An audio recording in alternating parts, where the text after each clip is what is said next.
Hello,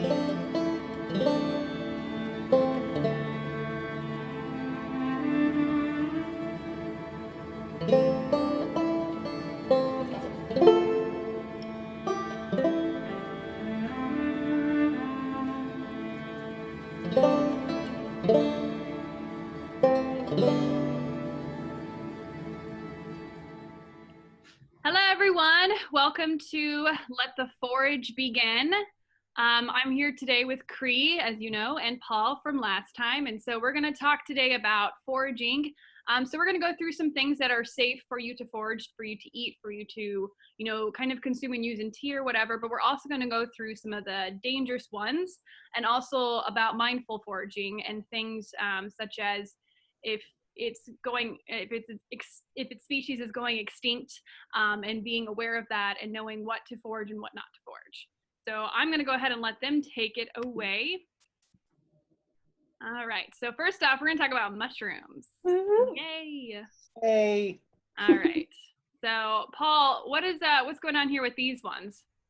This is a collection of mushrooms that I had found in the woods. Some of them are edible and some of them aren't edible. Some of them happen to be slightly edible, though might not be the best thing. You can see on the left and right of the bottom row, those would be examples of the edible mushrooms. But on the top row, we have some that potentially may be inedible, or if not dangerous. It's really important to, and we'll discuss this further on, but it's really important to have a good understanding of what you're looking at before you just haphazardly go picking. Absolutely. Yes. Yes. All right. Morel mushrooms. Who wants to take this one? Paul, I thought you didn't like morels, and I see them all lined up here. Well, I don't necessarily eat dirt mushrooms so much, even though these grow as a saprophyte on the roots of trees.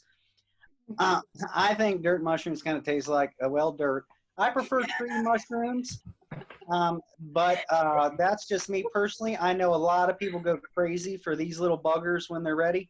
Yeah. They demand a lot of money if you can harvest them, but they're kind of peculiar as that they have very specific set of requirements that not too many people have been able to duplicate commercially. So when you find them, it's definitely a treasure.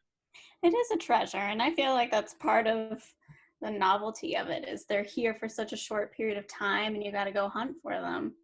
I love them. I'd like to cook them with a lot of fat and just eat them with that and some garlic. I think they're pretty tasty. And they do have some pretty specific requirements. I've found them in some pretty unusual places in the woods at my house this year. Like I found one growing out of a stone wall. There was nothing around it. There were no like bushes or shrubs or trees or anything. It was just growing out of the stone wall. And I was like, what are you doing here, buddy? But this guy I found in its proper place on a hill with lots of dirt and down trees and vegetation. So yeah, I think that's part of the fun is hunting for them and finding where they like to grow. Finding nature gold. Yeah. And they do come in different varieties. So I see that we all have blondes here, but I found a lot of the ones that have a more black fruiting body on them too this year, which I haven't seen much of before. Okay. All right. Yeah, no, I've heard a lot about morel mushrooms since we've started this journey of the Facebook live streams and such. But so I know that you said you cook them in like fat and garlic and stuff, but is there like a meal that you particularly like them with, or just in general, like if you're gonna? Well, oh man, I'm trying to think of what I basically I would make like a main meal. I'm much of a like one pot lady, and then I'd cook them separately with like butter or olive oil or something with lots of garlic and put them on top. But you can put them in anything, just make sure you cook them really well. Okay, yeah. So do they have like kind of like an earthy taste to them then, or I've never had morels. Okay, gotcha. Slightly. And I will say, that being said, Cree had mentioned cooking mushrooms. I will say there's a lot of wild food that you could probably eat raw. However, mushrooms in particular, it's worth saying, not only should you, I'll reiterate this, know exactly what you're picking or have multiple references. Multiple references. Moreover, you should always make sure that you cook your mushrooms to a proper temperature because they are unlike a vegetable, and generally sometimes washing them may not take away all of the things that you might want to not ingest. Yeah, exactly. Mushrooms, they take up bad stuff from the soil and the air. They're purifiers, and that's what they do. You know, they grow on decaying, rotting things. That's what they're good for. So they absorb all of that stuff that's in the environment. So it's super important to cook. Absolutely. Yeah. I mean, they're decomposers. So yeah. All right. We'll move on to the next one. What we got? Oh, Massima. So this is a find, man. I was so excited to see this. So this is a rare guy. I would never, ever harvest Massima. It's important for so many things, but it's also rare. It's used medicinally. And I could go into the whole spiel of medicinals, but it might attract people to harvest them. I haven't actually seen one before. So I was super excited to find it. And it was just down the path from my house. But I have taken it. There is a mushroom company called Host Defense, and they grow small batches of Massima and use the mycelium and grind it up and put it into a capsule, and I've taken it before. So I was just super excited to find it. But do not harvest it. The trees need it. Yeah. Do you have anything to say about Massima, Paul? I haven't really encountered this mushroom knowingly. I've probably encountered it unknowingly. But if it is what I think it is, it's kind of, and Cree could probably tell me, it's got kind of a chaga type texture, mostly probably very dense and probably very impalatable looking. From the picture here, it looks like one that may be hardened over time. And so if I'd have seen it, it's probably just noted and passed by. Okay. Yeah, it's almost like nature's telling you, don't eat me. Just admire, because it is very powerful. It's a very powerful mushroom. Yeah. So this is like part of, I guess, what we're trying to get at is that there are, you know, like we talked the morels that are edible and good for you to eat. But like mushrooms like this, you know, be mindful of what you are doing. So, and if you have a question, don't pick it. Just leave it. Exactly. All right. So here's a bolete that I found. I'm uncertain of the type, but you can tell bolete type mushrooms because they're a polypore. If you look at the underside of the cap, you'll see that it doesn't have gills, but yet tiny little openings. Oh, interesting. A general rule of thumb is most polypore mushrooms are edible, though some are not as edible. Some of them may not really taste that well. For instance, I can't give a perfect example, but this boletus, chicken of the woods, which I forgot to post on here, and the old man of the woods, which I think is coming up, they're all bolete type mushrooms having those holes at the bottom, and generally most of the bolete family are edible, but here again, you want to make well sure of the different types, because you just have a few characteristics doesn't mean that you have all the characteristics. And sometimes the difference may be, does it have a stipe? Does it have a veil around the stipe? Or does it have a bulbous root? You may never know unless you pick the whole entire mushroom, including parts that grow underground. Just picking the cap or stem sometimes isn't quite enough to get a good identification. Okay. Good to know. Yeah. All right, we'll go on to the next one then. Chanterelle. Yeah. These are one of my favorite mushrooms. They're really cool to find. They come in a variety. They're also called trumpet type mushrooms.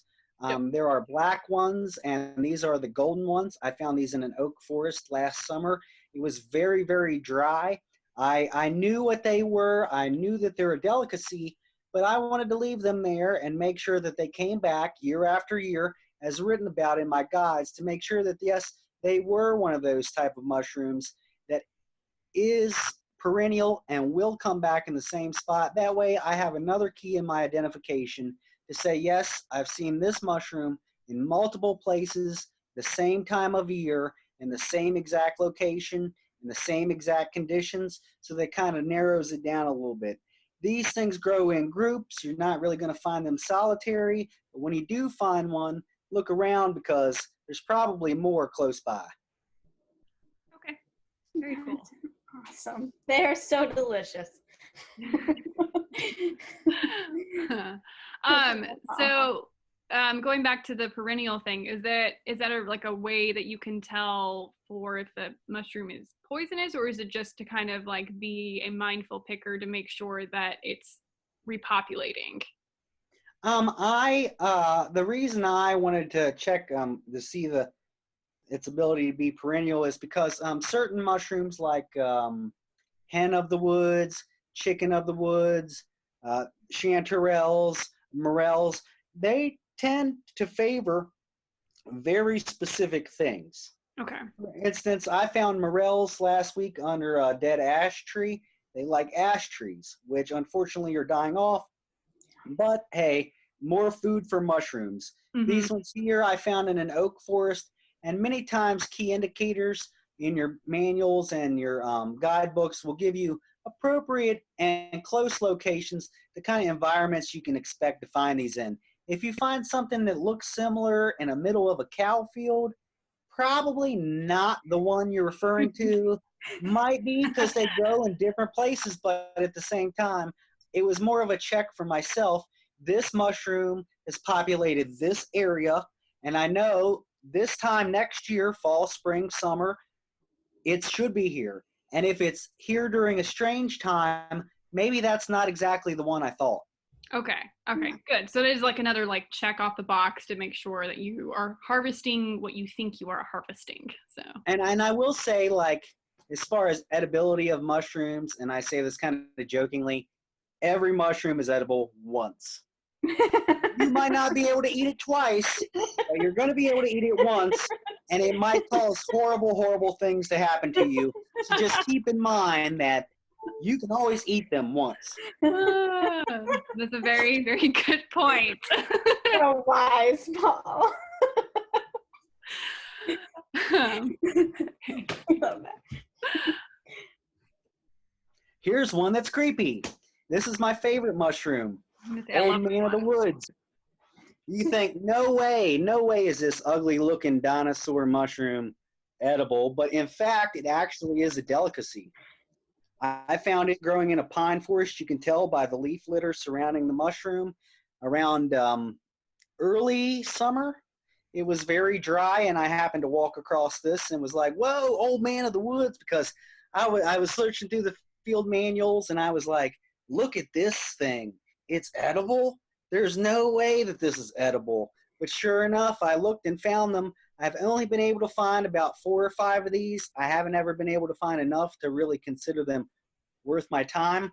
But as far as something that is definitely interesting that you would think there's no way it could be good for me, it is. And the ones that you think that, oh, that one looks just like the ones I buy in the store, it must be edible. Well, sometimes you couldn't be further from right. So appearances aren't always an indicator. It's more about knowing with the experience, and if you're just not sure, observe. Yeah. Because somebody else ate it and found out for you. Right. Let them do the hard work. So I actually have a question with and we I guess we can just answer this one at the end, but I guess I'll just ask it now. So with each of these mushrooms that we've already gone over, do each of them have different kinds of benefits, like health benefits for you, or is it kind of the same? I'll let Cree elaborate a little bit more because I know she's more expert in this area. As far as mushrooms in my general knowledge, um, they're a miracle worker, and they have so many properties that we can't even explain because they're so nutrient dense that it's unreal.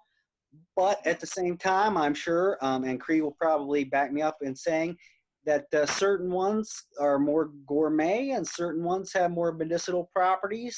So depending on which one you want or the attributes that you need, might determine which ones you're going to look for. Okay. Yeah, that was great. I mean, I do know that one thing all mushrooms have in common is that they're immunomodulator, so they help your immune system. And some work a little bit differently in that sense. So Mesema has a pretty specific target that it goes for, but it's immunomodulating in the entire body for your whole immune system. And even your button mushrooms, those common ones that you can get in this grocery store, even like shiitakes that you can get in the grocery store, they're very healthy, nutritious, great for your immune system.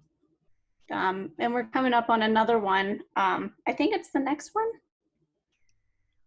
Oh no, it's okay. We'll come to it in a bit. We'll come back to it. So yeah, it's yeah, we'll get to it. It's one of my favorite medicinal ones, but like Paul was saying, some are known for just being super medicinal, and some of them you definitely can't eat, but you can have it as a decoction or as a tea or ground up in a medicinal way. So it's not a culinary mushroom, it's more of a medicinal mushroom. And then you have your poisonous and all of those things. Yes, yes indeed. So here is one that we couldn't decide what it was, which is also another indicator of like, if you don't know what it is, don't pick it, but consult a book, consult an expert. But do you guys want to kind of go over what you think it might be and why you think it is? Mm-hmm. Well, I thought it was a beach mushroom cluster. But Paul, what were you thinking it was? I think it's a honey mushroom cluster. Honey mushroom. I found it growing on the roots of trees on the SU campus near the bridge that you would cross that's closest to Route 50. It was growing on some of the roots of, I forget the tree that's there, but anyone that's on campus can certainly find out that they were right there where they had knocked down some trees. There were probably about 10 clusters of these, and they looked to me pretty promising. I won't even lie. I was like, is this an edible mushroom? Because it sure does look edible. Mm-hmm. And as I was researching, and the closest option I could find was honey mushroom. It's like, yeah, honey mushrooms are good, but if you get the wrong type, you're going to have liver failure. So I'm just like, I'm going to put this one back down on the ground and stick with the ones that I know. Yes. Yes. Good choices, Paul. So what's the difference between a beech and a honey, I forget which, honey mushroom for like edible reasons? Like, are beech mushrooms edible or? I believe beech mushrooms are edible. Okay.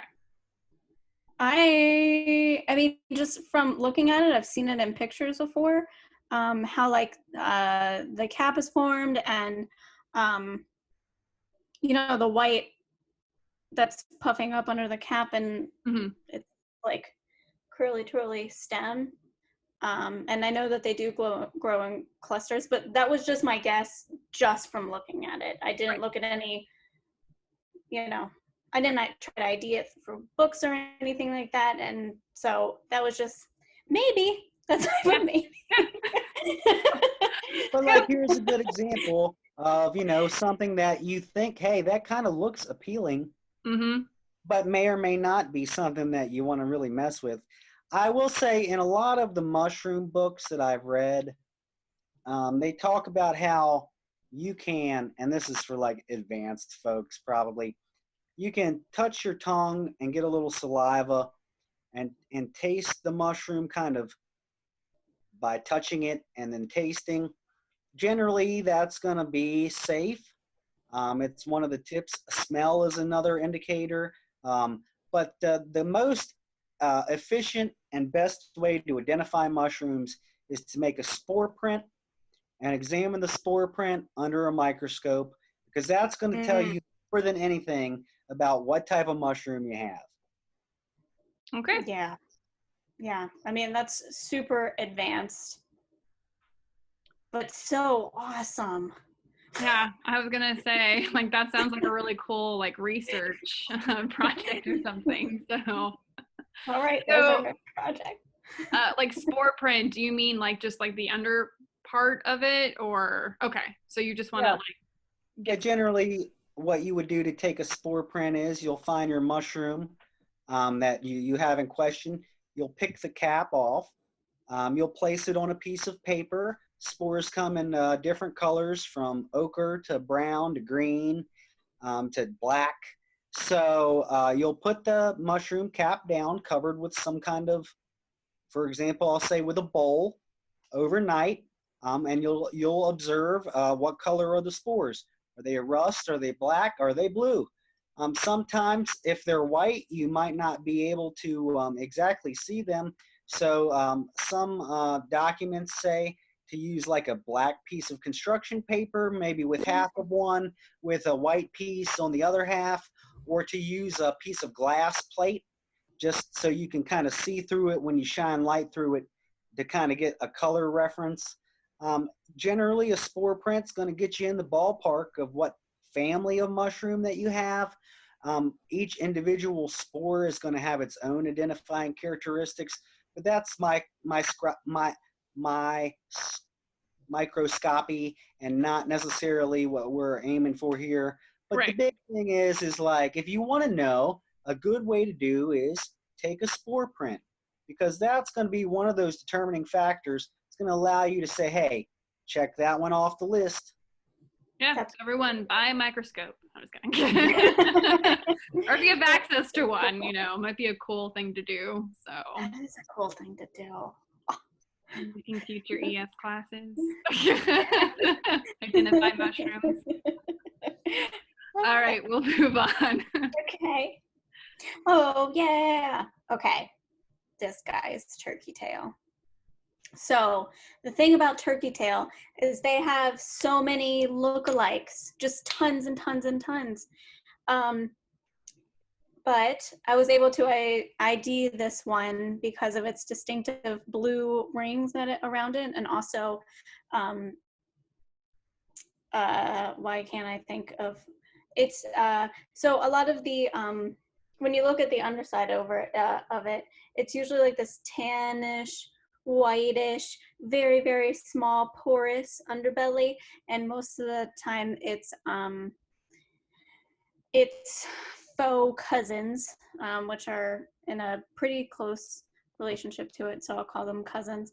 They'll be a little bit more brown, or they'll be sometimes green or something like that. But turkey tail is one of my absolute favorite medicinal mushrooms.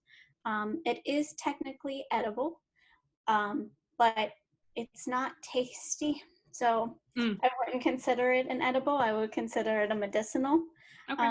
And you can make it in teas, you can tincture it, but just make sure that you have the correct identification of it, because it does have so many lookalikes. I mean, so many. Yeah. All right, cool. Yeah, and it looks really cool. It's very pretty. I like the so colors. Pretty. Yeah. Beautiful. It's so pretty. So you've been talking about making mushrooms into tea. So I'm assuming you just grind up the mushroom and then add it to like a powder tea kind of thing, or so. Okay. So that's, yeah, absolutely. You can do that, or strain it. But the thing about mushrooms, if you want to get all the benefit from them, I do recommend cooking it for a long time. So more like a concoction rather than like steeping a tea bag for 5 minutes. Okay. So you want to be like cook the mushroom and then instead of maybe grinding it up, kind of just let it dry out, or would grinding it up work better? Either one is fine. So I dry myself, I dry them. And I have one right here. Oh, okay. Yeah, so you can dry them and they will be pretty powdery, or you can crumble them up and then steep them. Another way to do it is get boiling water and pour it over mushrooms and let it steep overnight in the refrigerator. Okay. And then you can strain it out and do whatever you please with it. You can use it as a broth or drink it as it is. I mean, it's not the most delicious thing ever, but it's really healthy, very I was healthy. gonna say it sounds like it would be a good broth for like a kid's Yeah, or something like that. yeah, it definitely tastes better than reishi mushrooms and Yeah. chocolate mushrooms, Mm-hmm. but that one's an easy one to like try to beat out. They're disgusting. Good to know. Yeah, they're gross but powerful. Okay, cool. Take your mushroom medicine. Yes. What is it? Spoonful of sugar. There we go. Add sugar to it. Yeah, that might be really gross. Oh, the jelly ear or the wood ear. This is an edible mushroom, and it's called a jelly ear because it's so jelly-like and it looks like an ear, so it's perfect. Yeah, makes sense to me. So I found this in the woods behind my house, and this is the first time that I've seen this mushroom.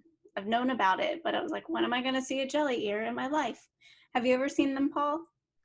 Yeah, we have them here, and I've seen them in the national forest. Oh, Generally, when I find them, they're kind of small. This looks like a fairly large specimen in this picture. it was like my palm. Oh, Right. wow. Yeah, generally when I find them, they're about the size of a quarter or so. I've Oh. read too that they're edible, but I don't know that I could bring myself to do that. Only one I would say would definitely be like a ingredient in something, possibly Yeah. medicine, because I mean, I'm not a big fan of like oysters, and I could see that being similar. Oh yeah, I mean, I do know that it is like it's a delicacy. The Mhm. same way that I would cook morels, lots of fat, garlic, onion, all the good stuff, and mixing it with like greens and everything, so it kind of melds in there. Apparently, it's very delicious.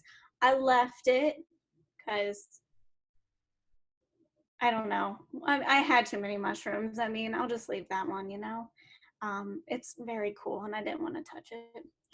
Come back to it But later. if I do find a good one and I try it, I'll let you all know how it is.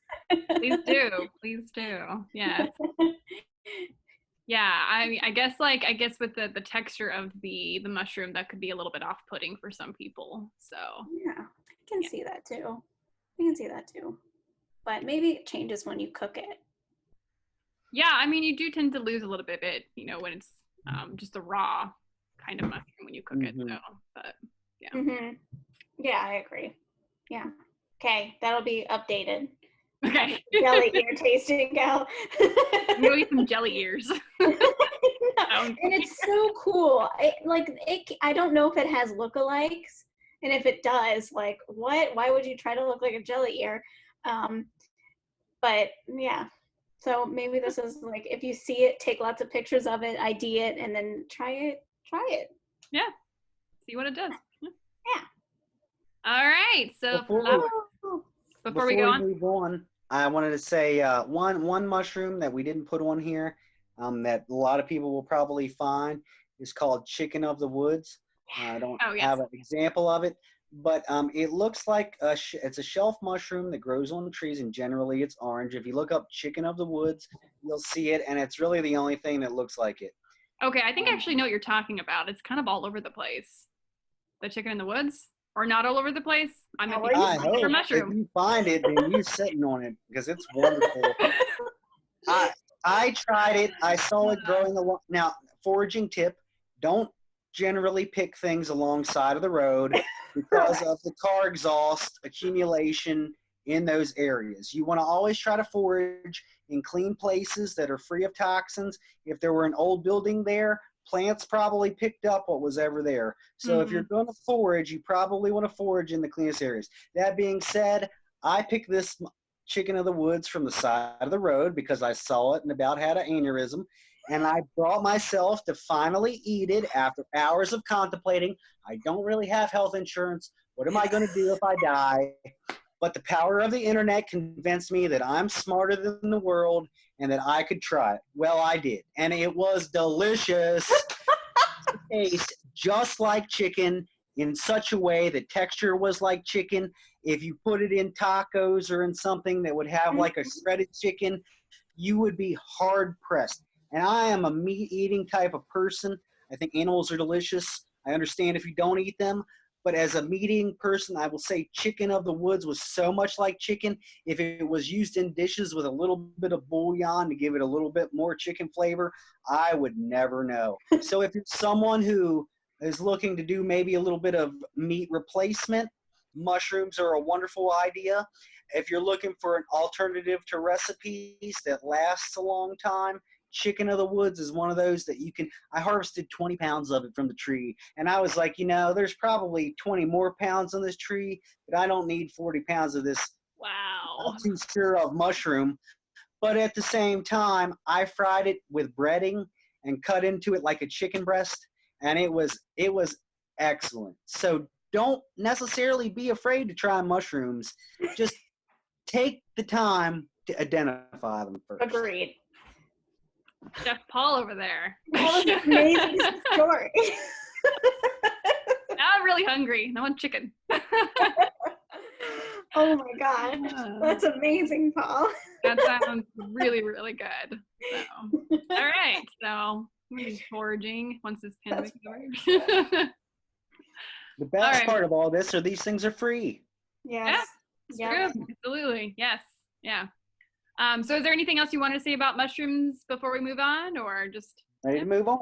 all right, Ready cool. to move on. Let's do it. Flowers and weeds, here we go. Yay!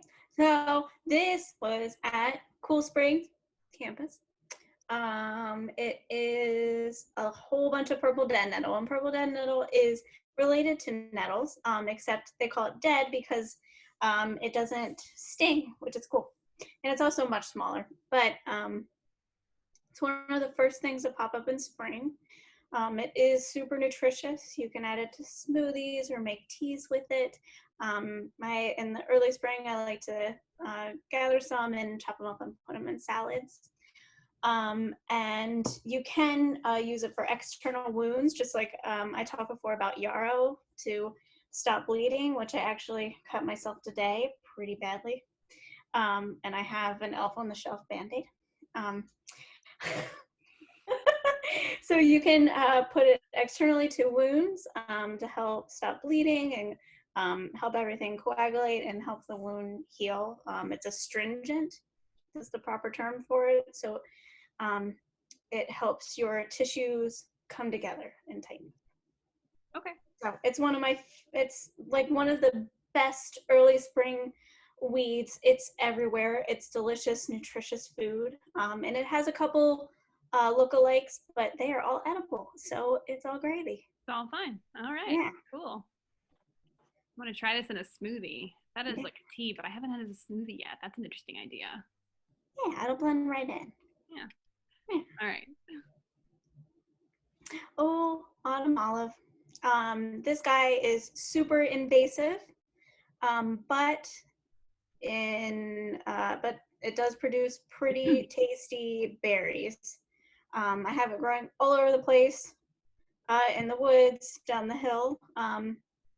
It's everywhere. It's invasive in this area, but it's super tasty.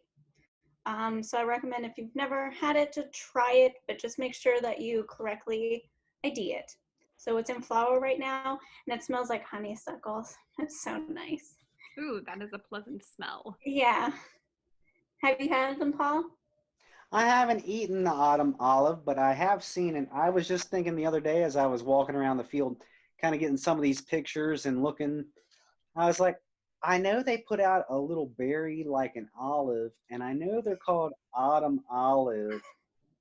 Should I try them? But now I think I will. I'm not sure how I would prepare them. or what part it is exactly that I would need. I'm assuming the fleshy fruit part. I think Yep. they got a seed in there or something that might not be so great. But I definitely have understand that people maybe make jelly out of them. Oh, I have to try that. Hmm. I'm not real sure. As I said, I haven't had much experience with olive other than just wondering how I'm going to cut it all out. But it does seem like it would be kind of one of those things that might be interesting to look more into for sure. Yeah. It's certainly abundant. Oh, yes. How It's do just you everywhere. how do you prepare it, Cree? Like, how do you usually you Just just eat eat it? Just eat it. Eat it with some toast. Yes. This is going to be, yeah, so this is my first spring in this house. I moved in right at the beginning of the summer, so I discovered it over like the end of the summer.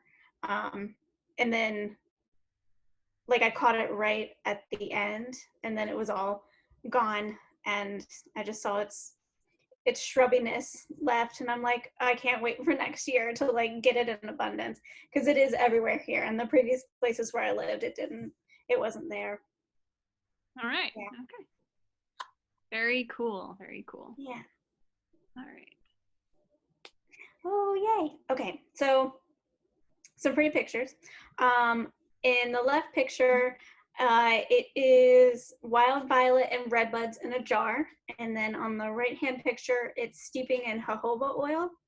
And wild violets and red buds, super high in vitamin C. So I decided to steep it in some jojoba oil that I'm going to make into a body butter with shea and cocoa butter and things like that. And I just got some Virginia bluebells and got some wintercress and some dandelion hanging out around it, making it look all pretty. Yeah, no, it's a beautiful combination of colors there. I was like, this makes me so happy. Just looking at I the know, picture. right? All the colors. But violets and red buds are both edible, and both very high in vitamin C. I also like to steep them. I'm steeping some with lemons, limes, and oranges in some water. So it's like extra vitamin C, citrus deliciousness that I mix with like my elderberry syrup, and I drink it every day. It's awesome. Oh, that's an interesting idea, mixing it with Yeah. your elderberry syrup. I wouldn't have thought of that.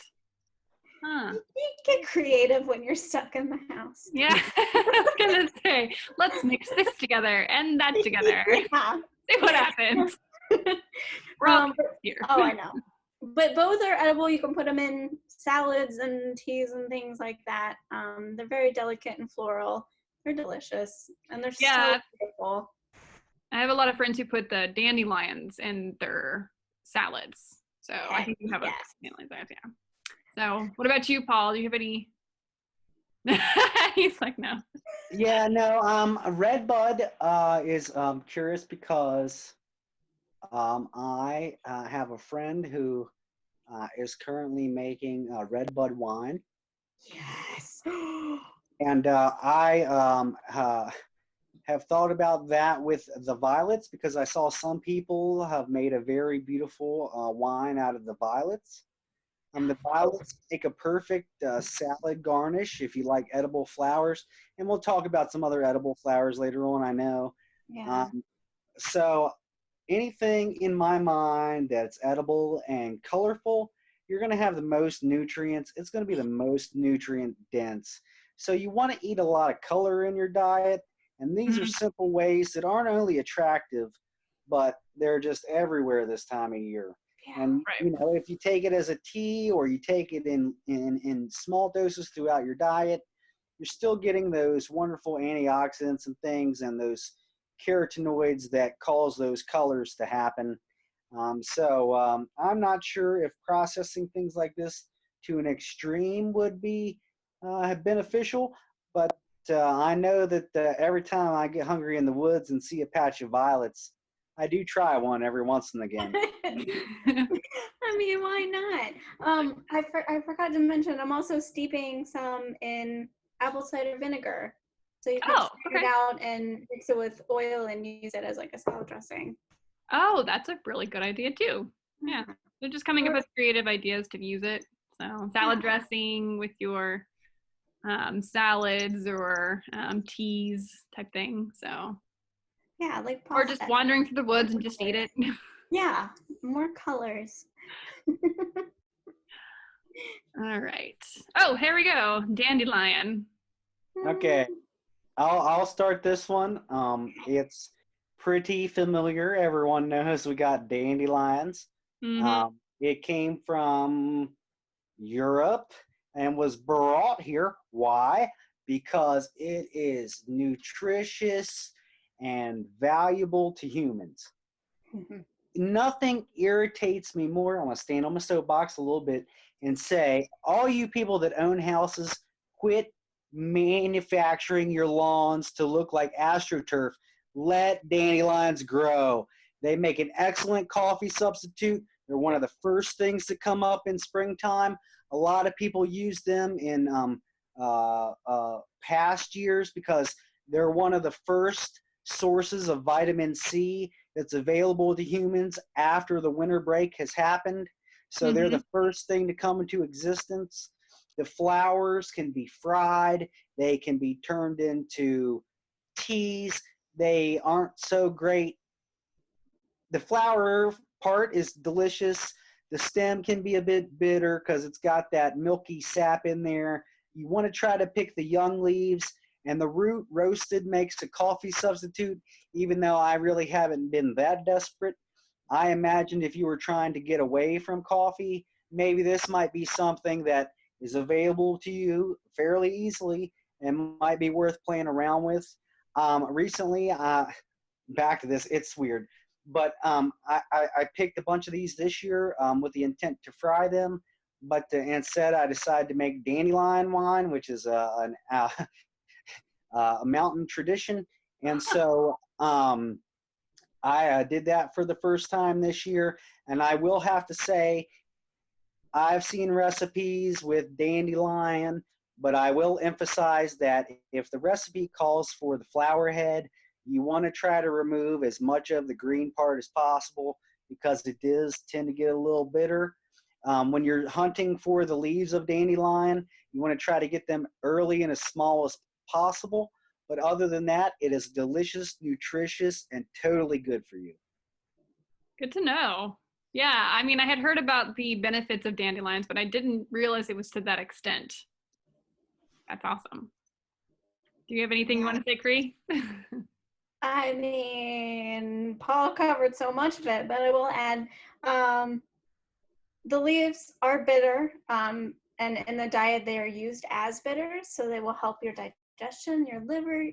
Um, the roots and the leaves are taken as tea or capsule or tincture as a bitter, and they're one of your liver's very best friends.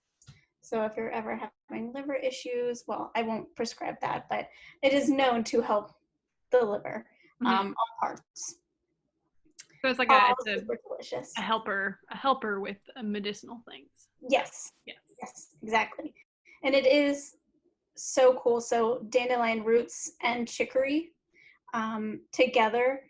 Um, if you've ever had chicory, Paul, like together, they're such an awesome coffee substitute, and you wouldn't guess it. You're like, this root of my lawn weed, coffee? What? Um, but it is. It's delicious. I wanted to get, but it's not in season yet. For anyone who doesn't know what chicory is, it grows about a foot tall in disturbed areas and has a flower that's kind of disc shaped and like a very light blue. It's a very pretty flower. It's very common, but it, like dandelion, like Cree was saying, can be used as a coffee substitute. And if you like chicory, a lot of people really kind of swear by it. Yeah, chicory. I know. I wish chicory was in season. It's known for having. It's rich in prebiotics. So fantastic for your digestive system, um, your immune health, your gut health, all of that great stuff. Both of these guys are. Yeah. Who would have thought? Who would have thought? Medicine within your yard. Yep. Really, yeah. So just go pick them. Don't mow them down. Like, go pick them. And, there you go. Nutrition for the day. All right. Oh, so All right, beautiful. so here is my little spiel on my take on responsible foraging. Okay. This is a lady slipper orchid that I found in the National Forest.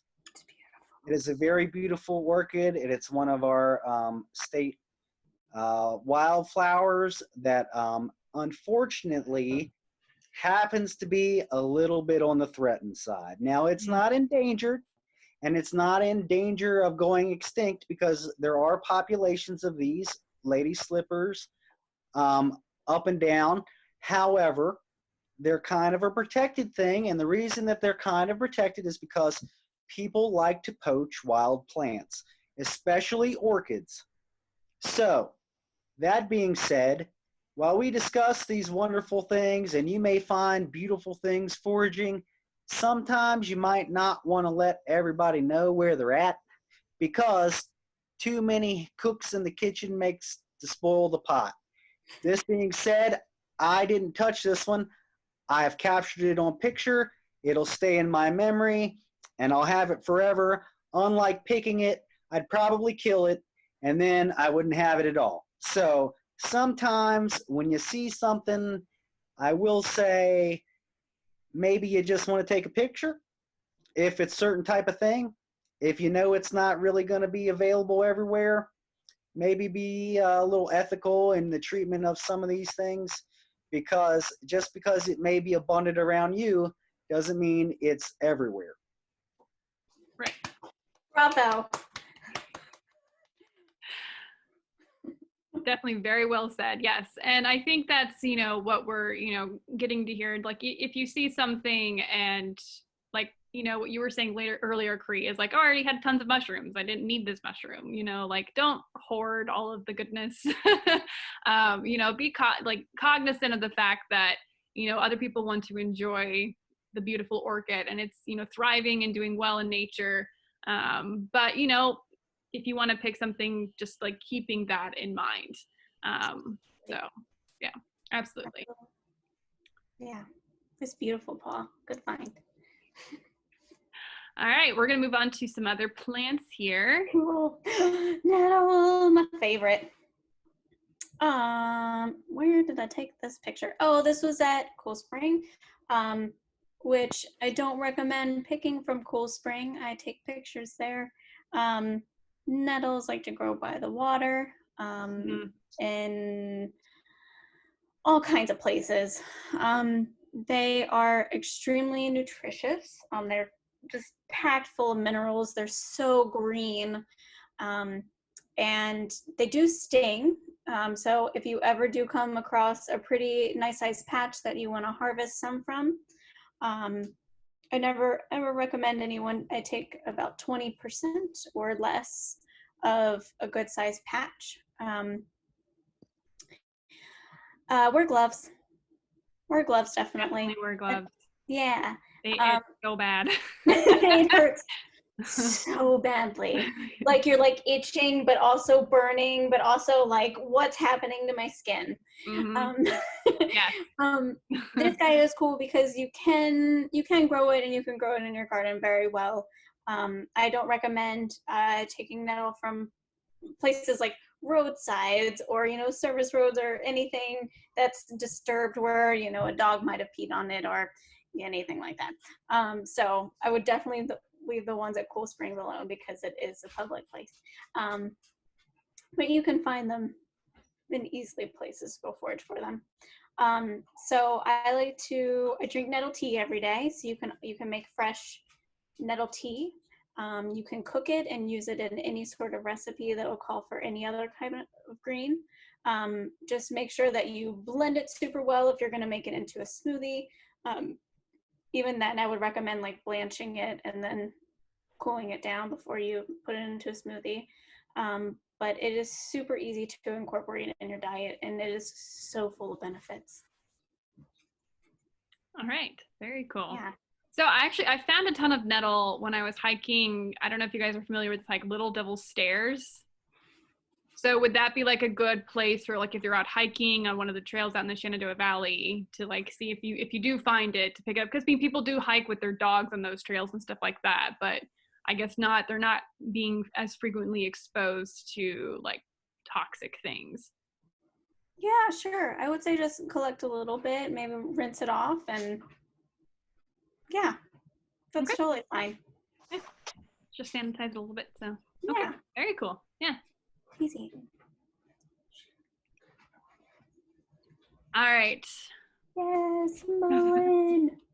Mullein's one of my favorites. So this here is a first year mullein, and it grows in this rosette pattern.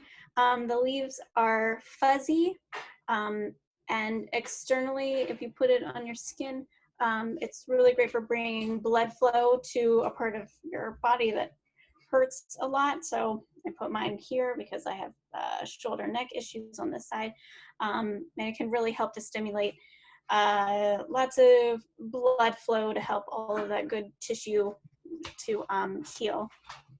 And the cool thing about mullein is that it is everywhere. And second year, it'll go to seed and disperse, and they just pop up everywhere. So they're pretty cool. The stalks produce these really beautiful yellow flowers. And if you ever go into like a health food store, you'll see more than likely mullein garlic ear oil, and it's the leaves of it's the flowers of mullein with garlic steeped in olive oil. That's really great for ear infections. Oh, interesting. Yeah. Okay. There's not much that looks like mullein either. People talk about foxglove, like baby leaves looking like mullein, but they don't really look like it that much. But still, ID, check, check, check. Mm-hmm. One, because foxglove will kill you. And mullein definitely won't. So I also dry the leaves. I have some here.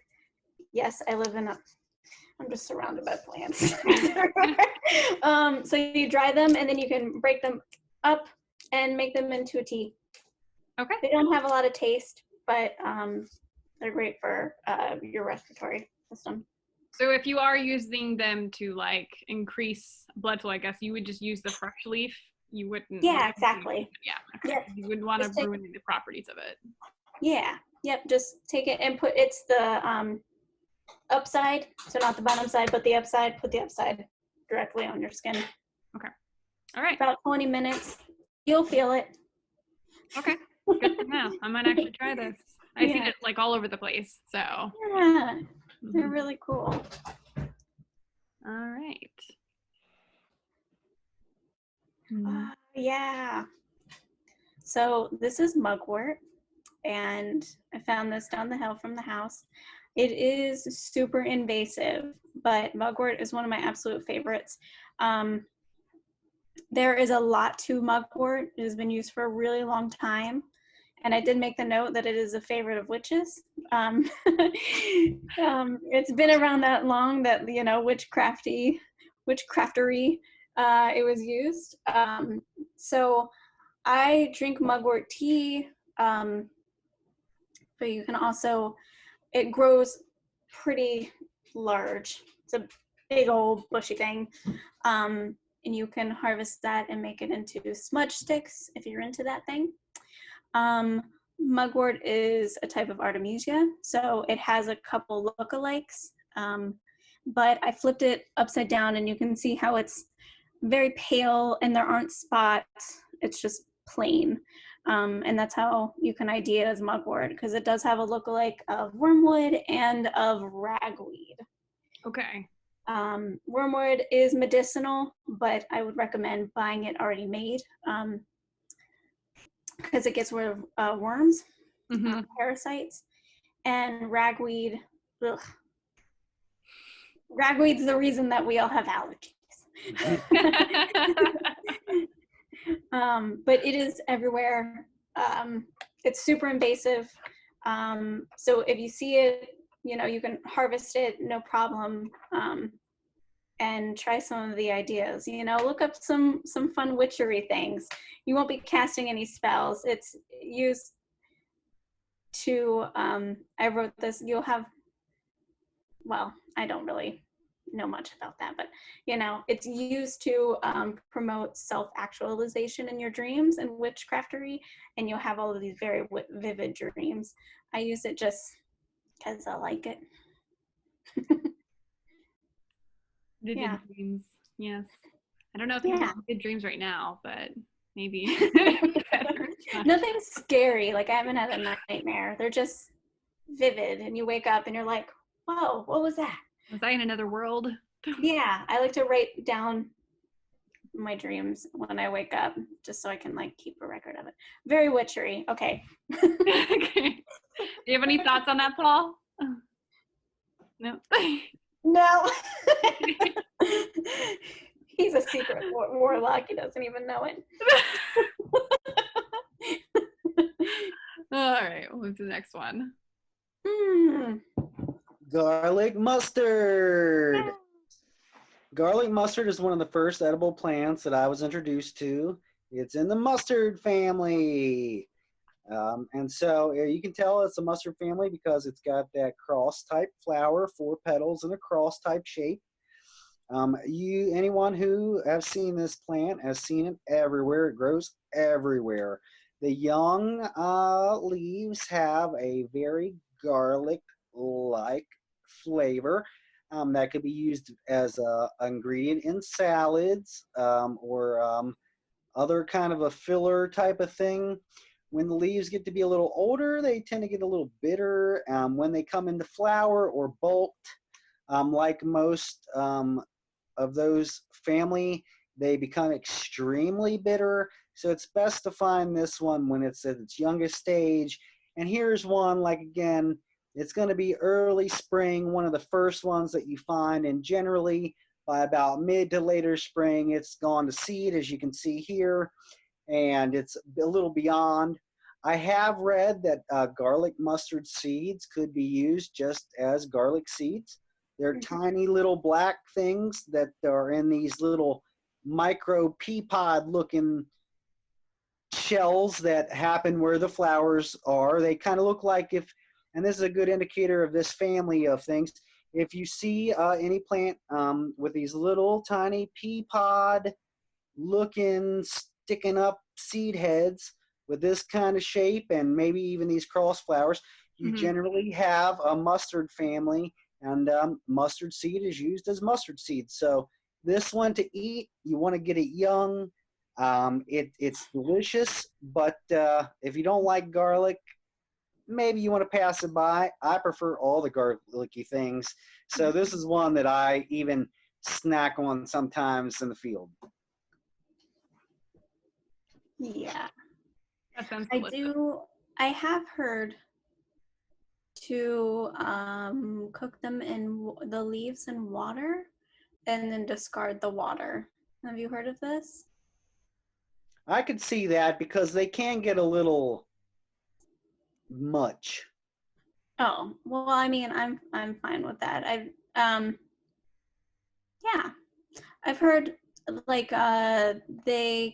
it's not super scary. Everyone's worried about cyanide in garlic mustard, but they have as much as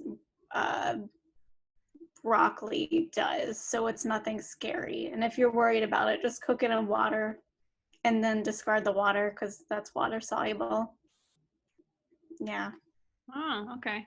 Good to know. Yeah, but it's nothing scary. I eat it myself. It's just fine. But I do recommend if you do see garlic mustard and you want to eat it and you're going to harvest some, rip up the roots when you do because it's super invasive.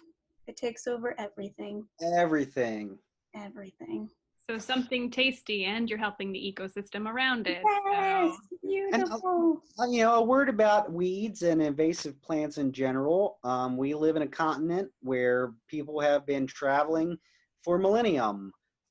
Indigenous folks knew exactly what they needed to bring with them and what worked.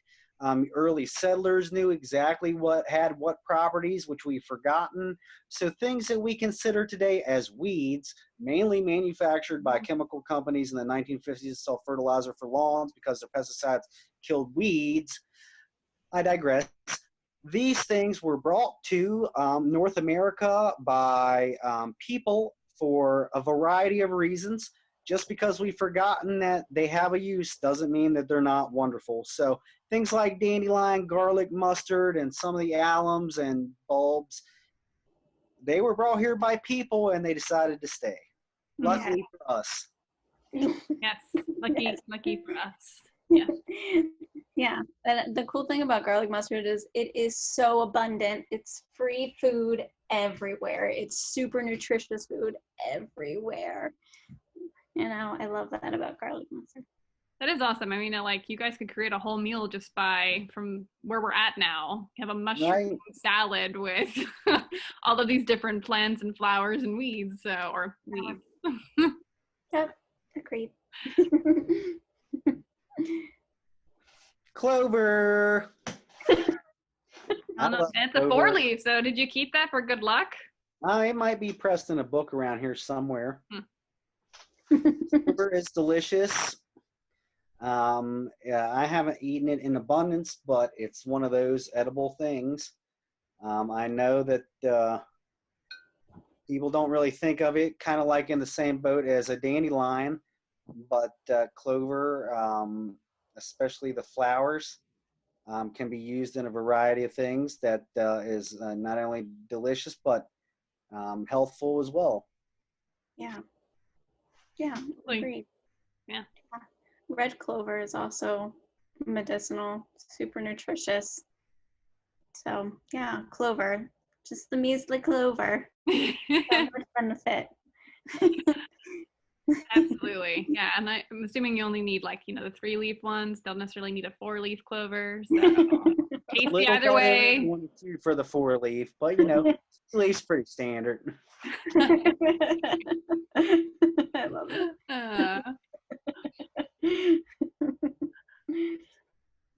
This is one of my first foraging plants that I've ever learned.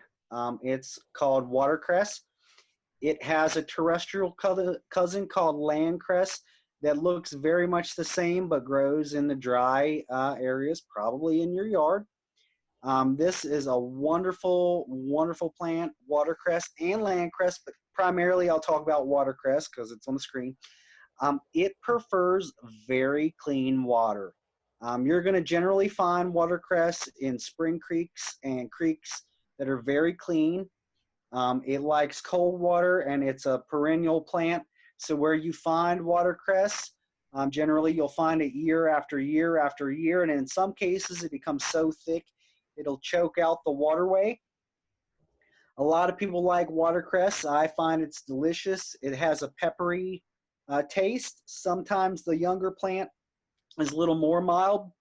The older material gets to be a little more fiery, but if you like things like horseradish, then you're going to love watercress because the older it gets, the more it kind of opens up your nasal passages a little bit, which I just enjoy. I know a lot of people prepare watercress different ways. I think even some people turn it into like a sandwich spread. I really haven't cooked with it too much other than eating it raw. But generally, when I find it, I do take a taste every once in a while just to monitor what stage of peppery it's at. Once it goes to flour, it's pretty much done, but it tastes delicious. There is one article I read that had to do with a little thing called a liver fluke that might be around and associated with watercress. But the way that I kind of justify foraging wild things in the wild is I don't want to be ignorant to liver flukes because that doesn't sound like something I really want to tangle with. Mm-hmm. However, I know the source of water that I'm getting these things from.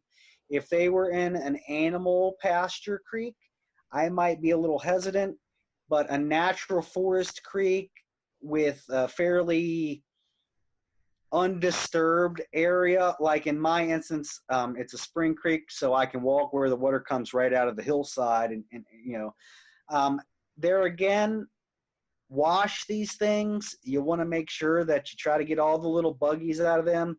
Many of these plants have very specific insects that live in them. And so you might not know they're there, and you might be an omnivore inadvertently. I wash them. It tastes wonderful. I know a lot of people raise watercress for high-end restaurants. It's a very sought-after ingredient if you live near it.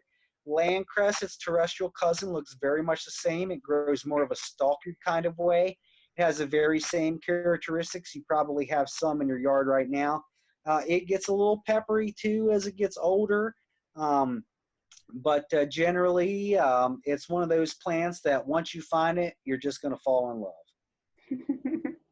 Good to know. Yeah, I had no idea about watercress or landcress. This is really fascinating. So I'm excited. I know, it's beautiful too. That's true too. Yes. All right. Did you have anything else you wanted to add, Cree, to this, or no? No, Okay. no. We'll go ahead and move on then. Yep. Berries and other. All right. Woo! Cool. So wild raspberries, it's everywhere. It's the cool thing about it. So they will come to fruit in around July. And they're delicious. They're everywhere. They're safe. People do make wine with it. I collect it by the bucket full and eat it as much as I can in absolutely everything. Smoothies, pies, you name it. By the handful. They're delicious. Not hard to find at all. Okay. In this area. When do they usually start popping up? Now. Yeah, Okay. now. They're everywhere at my house, in the woods and the surrounding edges of the woods. Okay. But yeah, they'll keep spreading, and then they'll be in fruit about July in this area. Okay. So around one thing about these wild raspberry and blackberry plants, I would say unless you're gonna pick them from an area where you can stand not in the woods, I would suggest wearing heavy duty clothes. Oh yes, they'll poke you. They'll scrape you. They'll. I guess is what I'm saying. All right. Yeah. So don't wear long sleeves. Wear long sleeves. Something to protect your skin, because they'll scratch you for sure. I've gotten my arms all scratched for sure. And I feel like if you're foraging, you should go ahead and wear like pants and long sleeves, especially now because it's tick season. Generally, for sure. I've even been out in 40-degree weather and had ticks on me from out in the field, because as soon as it's above freezing, they're out. So be tick aware. We all know they're here, and if you're not from here, ticks are horrible. So just know that they're there, and anytime you're out in the woods, you're in their house. Yes. Yep. I always keep a pair of tweezers with me and like a little tick kit, because they're just all over the place. So I once went hiking with Muffin, and I pulled 50 ticks off of her. It was insane. Yeah, just like from one 1 hour hike in the woods. And yes. I found a nest. Yeah, probably. I think she found a nest, and they just went all over her. So it was a rough night. That's for sure. But I mean, it is a little less dogs have tick medication, so yeah. But anyways, we'll get off that. Okay, yeah, we're not talking about bugs, so they're literally they're my worst fear. Oh, this is amazing. Go ahead, Paul. So I haven't really prepared this all that much. I just threw this in here because I found it. Rose hips are the result of what happens when rose plants bloom. Mm-hmm. They are the fruiting body that would contain the seeds of the rose plant. I don't know a lot about this particular thing, except for the fact that I do know lots of products are made from it, and that it has a lot of things that people enjoy. I'm sure Cree can back me up on I the know she's getting different already attributes, excited. I know I'm but getting antsy. I really just found this one and thought it was worth a mention. Go ahead, Cree. Rose hips are one of my most favorite things. So rose hips are super, super high in vitamin C. And you can take it as a tea. You can put it in your elderberry syrup. I love it, and it tastes so delicious. It's so floral and like, it's so good. But super, super nutritious. And the seeds of it are pressed, something you might have to just do commercially, but the seeds are pressed and fantastic for the skin. You can steep rose hips and their seeds if you like crush them up and jojoba oil or another type of oil that you like to use for your skin, and let it steep for about a month. Strain it out, and then you have this beautiful, delicious, awesome, nutritious skin nourishing oil. Yeah. Very cool. I didn't know. So where are these usually found within the area? Like what kind of area? This on the early in the pioneer times. They tried to had this wonderful idea of a living hedgerow to keep livestock contained within an area. One of the plants that people thought was a wonderful idea at the time, which turned out to be very invasive, was hedge primrose, which is everywhere now. You can tell hedge primrose by its pink flowers. They're about the size of a quarter to 50-cent piece. They're pink. When they're young, they look like a rose like you would get on a holiday, and then they expand to this beautiful, showy flower that you can't really get close to because it's surrounded by thorns. Mm-hmm. And then they produce these wonderful hips, which are everywhere. I mean, anywhere that you can find one of these invasive yet not sure what to think about it rose plants. They grow much like blackberries and the raspberries and things in disturbed areas. Pretty much if you're in an area that you know, or even if you don't know, has been disturbed, pretty much if you find these, you're in that area. I found this one on our pond bank, but they grow on our farm here. You can find them in parks and things. It's a very common.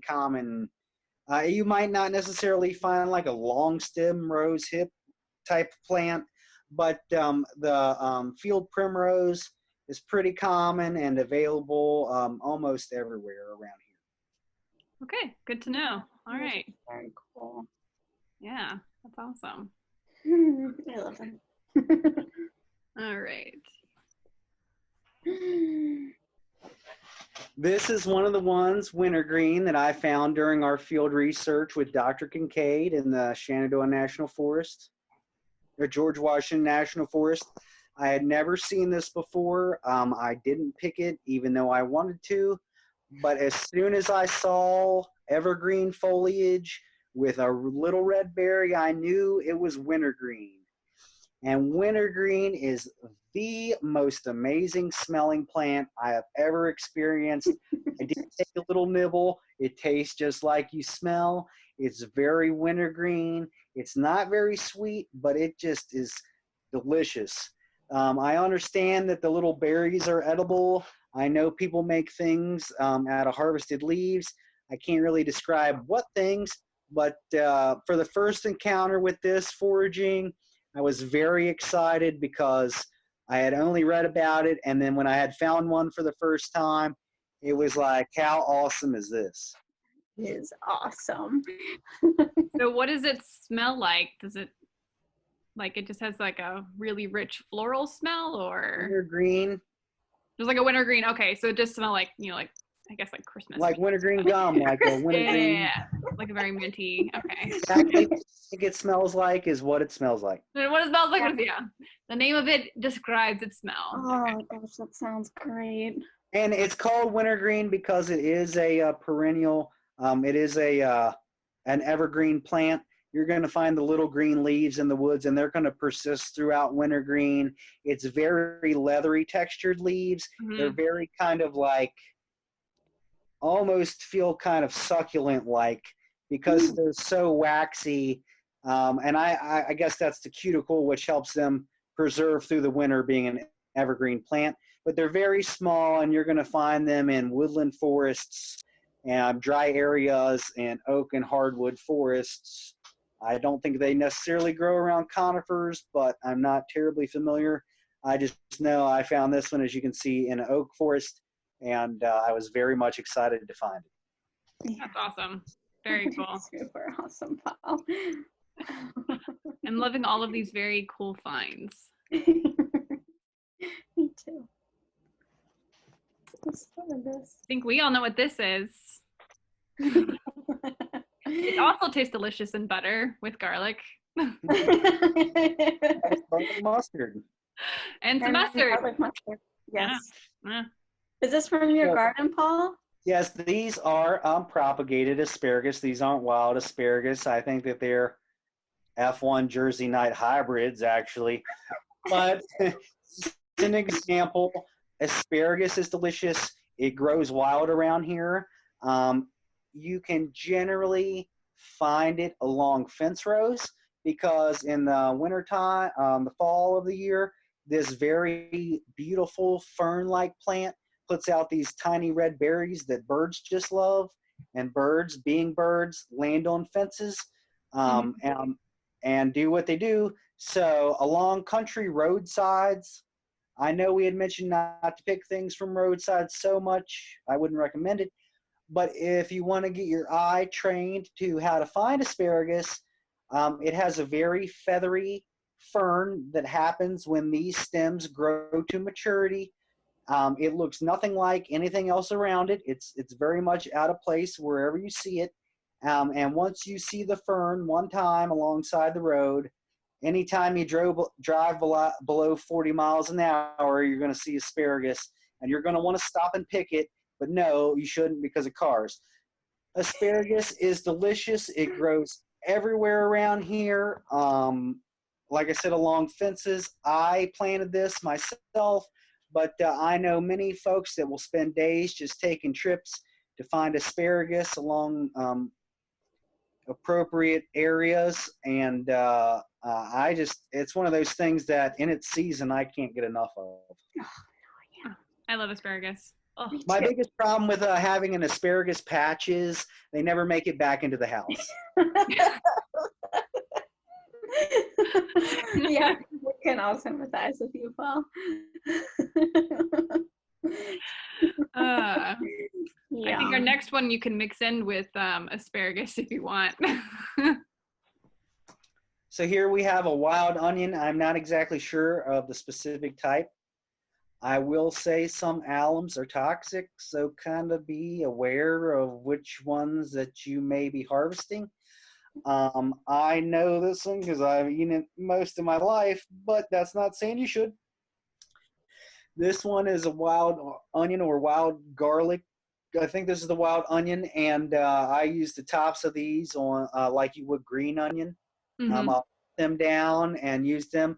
The bulbs are a little oniony strong, but if you wanted to season something like a soup or a stock with them, that would probably be good. I know onions in themselves and most of the alum type plants have wonderful benefits.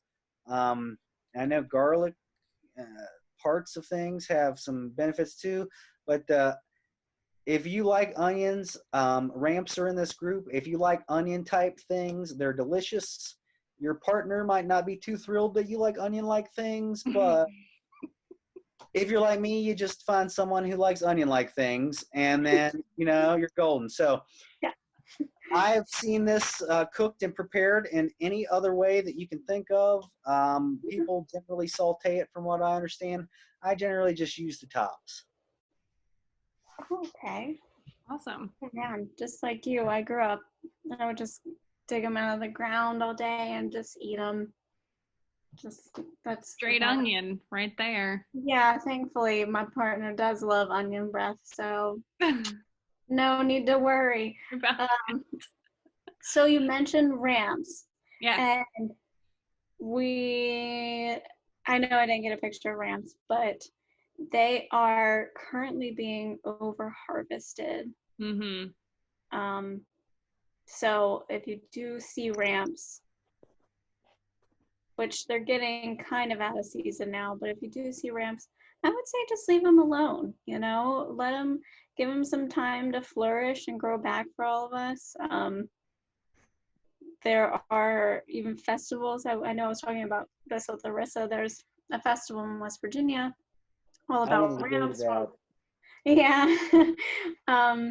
But they're being threatened right now. They are delicious.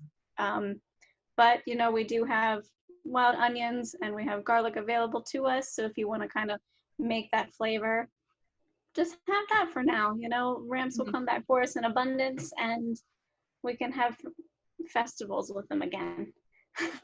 Absolutely. Yeah. I mean, it's just like, if you leave it alone for a little bit, it's going to revamp. You just got to give it some time. So, yeah. The thing about ramps is it is a delicacy, especially in restaurants. They pay a lot of money for foragers, especially in West Virginia, to go out and harvest them for the restaurant. So that market will always be there. But they are delicious. They're so good. so I've heard. Yeah. I mean, clearly, since they are being harvested rapidly. So, all right, let's get into some books and some things that people can educate themselves with. All right, so here's a few books that I use. One I didn't have on there was Peterson Mushroom Guide and Peterson's the Edible Plant Guide. I think I have a copy of, and there's a couple other. There you go. Oh, there you go. Yeah. They're wonderful books. I will have to say, my word of advice is, when foraging, you can never have enough references. Yep. Never have enough references. And if you think you're an expert or you know somebody who thinks they're an expert, stay the hell away from them because you're dangerous. You can never have enough references, especially when it comes to mushrooms. You can never have enough references. Flora of Virginia is an app that came out. I have it on my iPad. It's probably about a 1,000-page book or something, so they're not easily able to be got at a cheap price. They run about $400 or $500 a piece, but the app on your iPad or your cell phone with picture identification and check off keys to get you from point A to point B costs, I think, $20 for a lifetime subscription with unlimited updates whenever they release the new Flora of Virginia. Other states have Flora books, but basically it's just a comprehensive analysis of every plant within that state. It doesn't necessarily break down everything, but it breaks down where they live and where you can expect to find them. And so, like most foraging, I'll reiterate, check your references, and if you're unsure, just take a picture. Mm-hmm. Yeah. There are numerous books that I know of, and Cree probably has a library herself, of ones that you can never get bored looking through. I know whenever I have a down moment where I just want to take a break from reality in the wintertime, I pop open one of these plant books and think about what I'm going to be foraging in spring. Not only does it help sharpen my eye, but it helps sharpen my mind, knowing what it is I'm looking for versus what it could look like. Mm-hmm. Yeah, I can totally agree with you about that.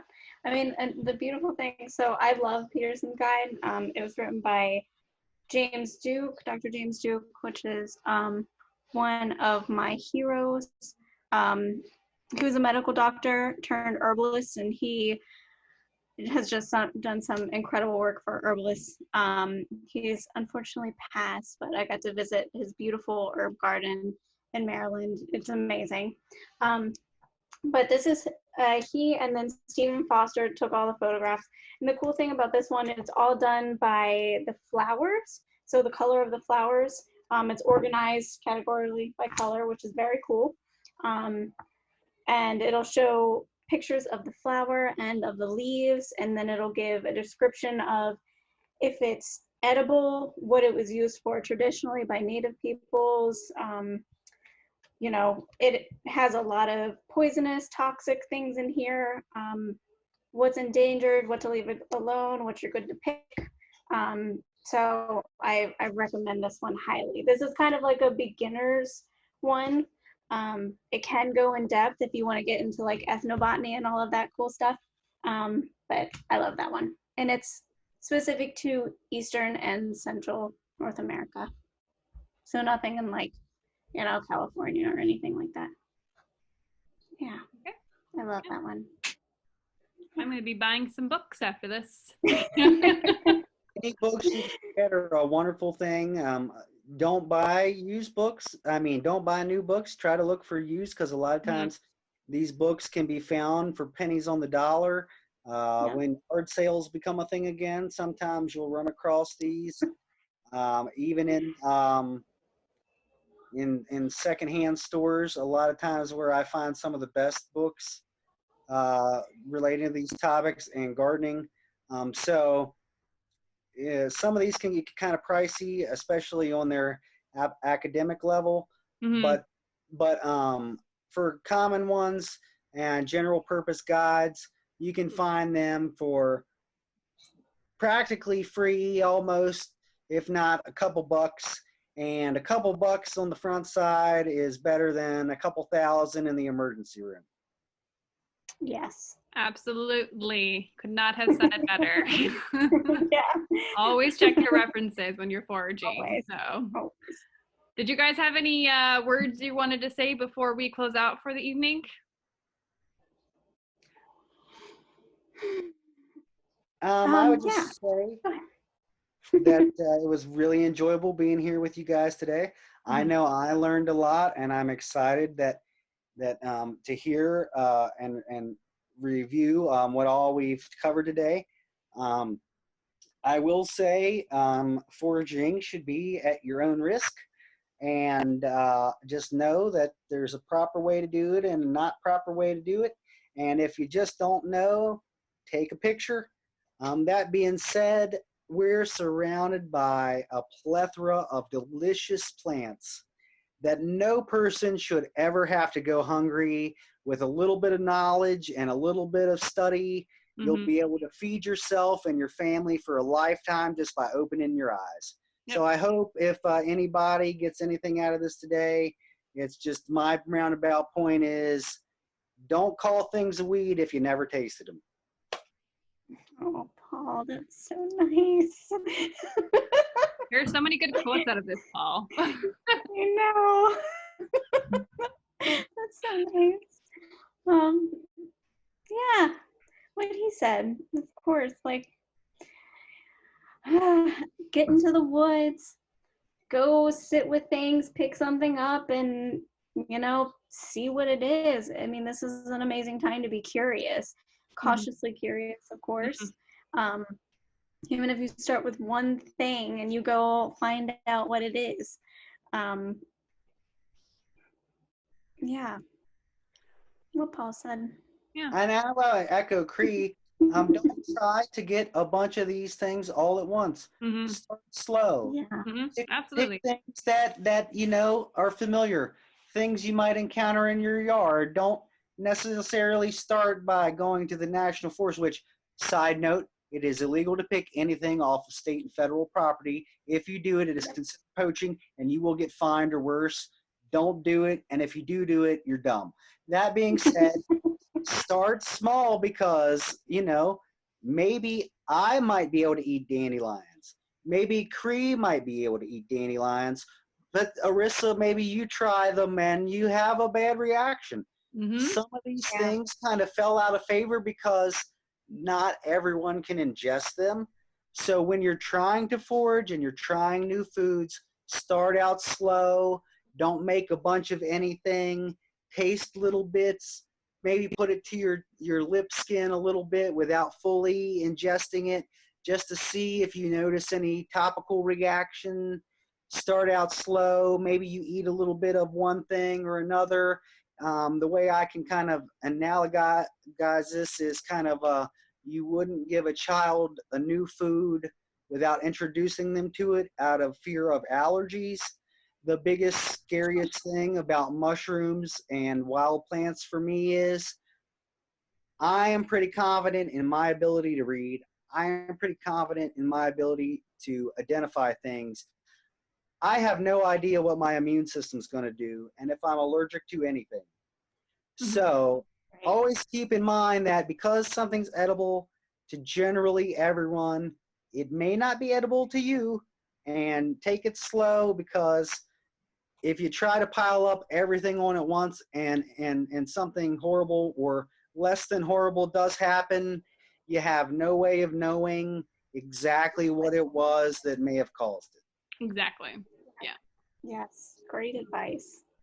Yeah. So just start small, you know, like start with something like a dandelion, but like don't, you know, make your entire salad about a dandelion. Like just try a little bit and go from there, kind of thing. Exactly what Paul said. So yes, a little goes a long way. But once you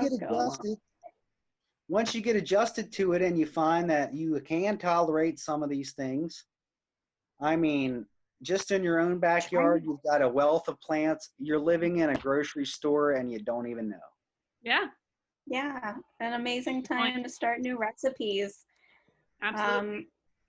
Yeah, a great way to ferment, you know, a great way to incorporate all of these wild plants that are so full of nutrition and get them into your system safely. Yeah.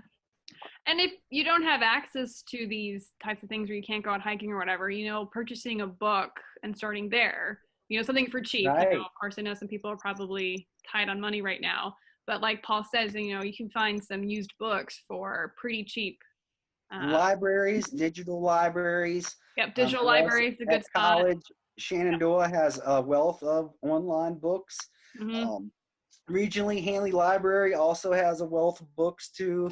Resources and the internet. Resources are out there. There's no excuse why you should ever end up in the hospital because you didn't know. You know, take some time and enjoy it. Yeah. Yes. Educate yourself. So, yeah. All right. Well, this has been a lot of fun. Unfortunately, this is our last live stream for the semester. Boo. Because we end in like 2 weeks, which is crazy. So I know I'm graduating. You're graduating in the fall, right, Paul? Or when yeah, as far as I know, that's the tentative schedule in December or something.